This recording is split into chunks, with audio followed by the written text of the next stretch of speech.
शेतकरी मित्रांनो नमस्ते. आजचा हा व्हिडिओ सर्व शेवगा उत्पादक शेतकऱ्यांसाठी खूप महत्त्वाचा आहे. त्याच्यामुळं व्हिडिओ कुठेही स्किप न करता सर्वांनी बघा. तर आपल्याला शेवग्यामध्ये जर चांगल्या पद्धतीचं उत्पादन घ्यायचं असेल, शेवग्यामध्ये जर यशस्वी व्हायचं असेल, तर जमिनीची मशागत करणं, जमिनीची निवड करणं आणि त्याचसोबत शेवग्याच्या बियाणावरती बीज प्रक्रिया करणं हे खूप महत्त्वाचं असतं. आजच्या व्हिडिओमध्ये आपण बीज प्रक्रियेचे फायदे आणि तोटे, बीज प्रक्रिया कशी करायची या विषयावरती आपण चर्चा करणार आहोत. तर शेतकरी मित्रांनो, बीज प्रक्रिया करण्याचे फायदे या विषयावरती आपण सुरुवातीला बोलूया. तर आपण जर बियाणावरती प्रक्रिया केली तर बिया एक समान उगवतात, रोपांची मर होत नाही, बियांची उगवण क्षमता 95 ते 100% राहते. दुसरी गोष्ट, आपण बियाणं लागवड केल्यानंतर बियाणं अगदी जोमदार ठळक उगवतं. बीज प्रक्रिया केल्यानंतर बियाणं 8 ते 9 दिवसात उगवतं. आपण जर बीज प्रक्रिया केली नाही तर बियाणं उगवायला साधारण 11 ते 12 दिवस लागतात. म्हणून शेवगा शेती करत असताना किंवा शेवगा लागवड करण्यापूर्वी बीज प्रक्रिया करणं खूप महत्त्वाचं असतं. तर बीज प्रक्रियेचे फायदे कसे असतात? तर बीज प्रक्रिया केल्यामुळं आपल्या जमिनीमध्ये बुरशी असते, त्या बुरशीचा प्रादुर्भाव आपल्या बियाणावरती होत नाही. जमिनीमध्ये वाळवी असते, मुंग्या असतात, खोडकिडे असतात, याचा प्रादुर्भाव आपल्या बियाणावरती होत नाही. मुंग्या आपलं बियाणं पोखरून टाकतात, त्यामुळं बियाणामध्ये तुटाळ होतं, बिया व्यवस्थित उगवत नाहीत. हुमणीसुद्धा आपलं बियाणं खराब करते. त्यामुळं बीज प्रक्रिया करणं खूप महत्त्वाचं असतं. तर शेतकरी मित्रांनो, शेवगा शेती करत असताना शेवगा लागवड करण्यापूर्वी आपल्याला बीज प्रक्रिया करणं खूप महत्त्वाचं असतं. तर आता दुसरा मुद्दा, तर शेतकरी मित्रांनो, बीज प्रक्रिया कशी करायची?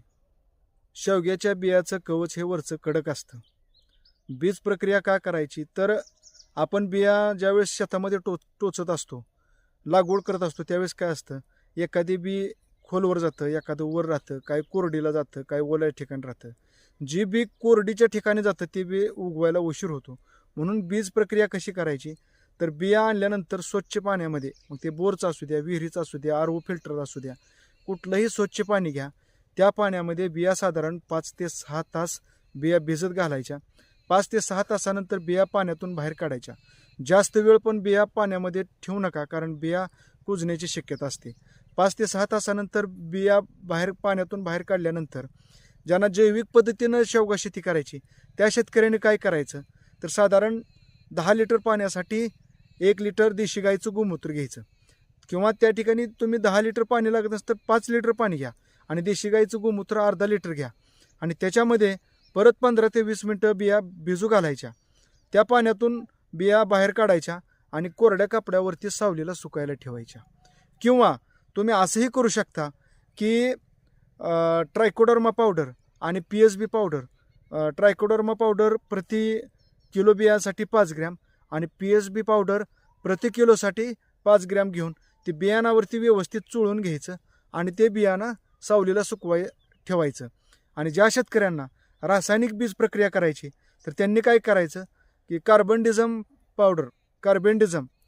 प्रति किलो बियासाठी साधारण 4 ते 5 ग्रॅम घ्या. ते बियाणाला व्यवस्थित चोळून घ्या आणि ते सावलीला बिया सुकायला ठेवा.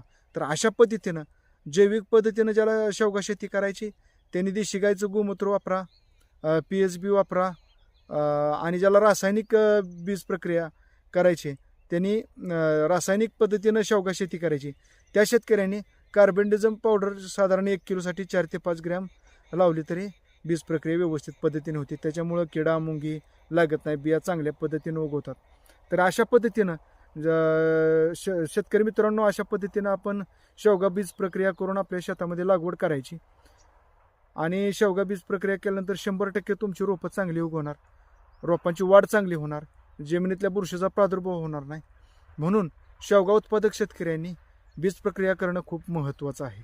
तर आजच्या व्हिडिओमध्ये एवढंच.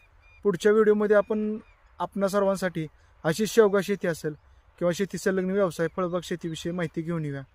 आणि आपल्या चॅनलवरचे व्हिडिओ आवडले तर लाईक करा, शेअर करा आणि शेतकरी महेश यूट्यूब चॅनलला सबस्क्राईब करायला विसरू नका. तोपर्यंत सर्वांना नमस्कार.